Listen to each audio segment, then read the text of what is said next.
വായനശാലയ്ക്ക് furniture നൽകി. ജില്ലാ പഞ്ചായത്തിന്റെ വാർഷിക പദ്ധതിയിൽ ഉൾപ്പെടുത്തി ജില്ലയിലെ എല്ലാ വായനശാലകൾക്കും ഫർണിച്ചർ നൽകുന്നതിന്റെ ഏറ്റുവാങ്ങൽ പഴയന്നൂർ മേജർ റൂറൽ ലൈബ്രറിയിൽ വെച്ച് ജില്ലാ പഞ്ചായത്ത് അംഗം ദീപ എസ് നായർ ഉദ്ഘാടനം നിർവഹിച്ചു. ലൈബ്രറി സെക്രട്ടറി പി അജീഷ് സ്വാഗതം പറഞ്ഞ ചടങ്ങിൽ library vice president K P Krishnakumar അധ്യക്ഷനായി. ബ്ലോക്ക് പഞ്ചായത്ത് ആരോഗ്യ വിദ്യാഭ്യാസ standing committee chairman K P Sreejayan, Pazhayannur GHSS PTA president AB Shaju, CS Unnikrishnan, G Gopika, PK Suresh എന്നിവർ സംസാരിച്ചു.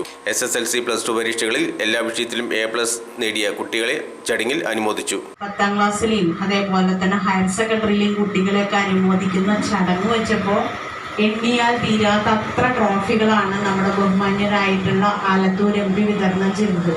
അപ്പം അത്രയും പേര് എവിടെയുണ്ട്? ഈ പഴയന്നൂരും പഴയന്നൂരിൻ്റെ ചുറ്റുപാടും ഉണ്ട്. ഇവരൊക്കെ നല്ല മാർക്ക് വാങ്ങിയിട്ടുള്ള കുട്ടികളാണ്.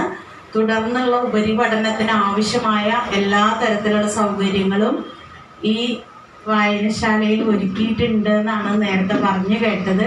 അപ്പോൾ അത് മാക്സിമം ഉപയോഗിക്കാനുള്ള ശ്രമവും അത് ഉപയോഗിപ്പിക്കാൻ ആവശ്യമായ നിങ്ങളുടെ കൂട്ടുകാരെ ഇവിടേക്ക് കൊണ്ടുവരേണ്ട ഉത്തരവാദിത്വം ആർക്കുള്ളതാണ്? നിങ്ങളെ ഏൽപ്പിക്കുകയാണ്.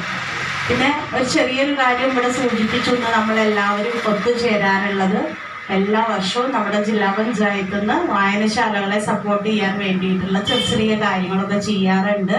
ഇപ്രാവശ്യം ജില്ലാ പഞ്ചായത്തിന് സഹായിക്കാൻ പറ്റിയത് ഈ ലൈബ്രറിയാണ്. ഇവിടേക്ക് കുറച്ച് കസേരകളും നമുക്കൊന്ന് ഇതേപോലെ കൂടിയിരിക്കാനും കുറച്ച് കാര്യങ്ങളൊക്കെ പറയാനും വേണ്ടിയിട്ടുള്ള ചെറിയ സൗകര്യങ്ങൾ ചെയ്തു കൊടുക്കാൻ പറ്റി. അതിൻ്റെ സന്തോഷം നിങ്ങളെ അറിയിക്കുകയാണ്. അപ്പം ഇനി വരുന്ന സമയങ്ങളിൽ നമുക്ക് ഇതിനെ കുറേയും കൂടി മനോഹരമായിട്ട് കൊണ്ടുപോകാനുള്ള പ്രവർത്തനങ്ങളിൽ നിങ്ങളുടെ ഒരു ടീമിൻ്റെ ഇടപെടൽ കൂടി വേണം എന്ന് പറഞ്ഞുകൊണ്ട് ഔപചാരികമായിട്ട് ജില്ലാ പഞ്ചായത്ത് നൽകിയിട്ടുള്ള ഫർണിച്ചറുകൾ ഈ വായനശാലയ്ക്ക് കൈമാറിയതായിട്ട് അറിയിച്ചുകൊണ്ട് നിർത്തുന്നു.